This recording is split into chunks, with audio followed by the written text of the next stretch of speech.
तर जोशींच्या वक्तव्याविरोधात विरोधी पक्षांचे नेते मात्र प्रचंड आक्रमक पाहायला मिळाले।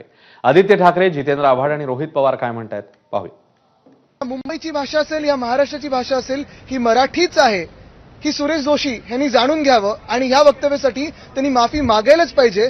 अन्यथा जसं अबू आझमीवर आम्ही कारवाई मागत आहोत, जशी कोरटकरवर मागत आहोत, सोलापूरकरवर मागत आहोत, तशी सुरेश जोशी यांच्यावर देखील म्हणजे भैयाजी जोशीवर देखील कारवाई ही झालीच पाहिजे। मराठी नाही बोलायचं आता। केम छो, ढोकळा, फाफडा, जलबी, आता आपल्याला मराठी नाही, बटाटा वडा, वडापाव वगैरे नाही बोलायचं।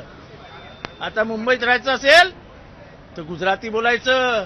आपल्या पोरांना गुजराती शाळेत घाला, कारण का गुजराती आता घाटकोपरची भाषा झाली, ती कालांतराने मुलुंडची भाषा होईल, कालांतराने दहिसरची भाषा होईल। प्रथम मराठी, बाकी सगळं नंतर।